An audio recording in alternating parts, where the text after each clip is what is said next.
Merhaba arkadaşlar, yepyeni haberlerle karşınızdayız. Afra Saraçoğlu'ndan makyajsız paylaşım.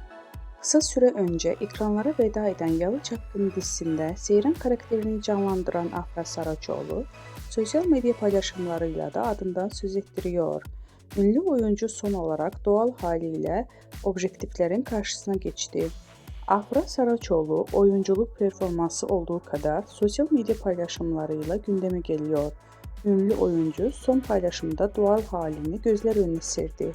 Sosyal medyada Afra Saraçoğlu'nun makyajsız hali büyük ilgi gördü. Öte yandan Paris Moda Haftası'nda konuk olan Afra Saraçoğlu son olarak davetli olduğu Miami'deki etkinlikte boy göstermişti.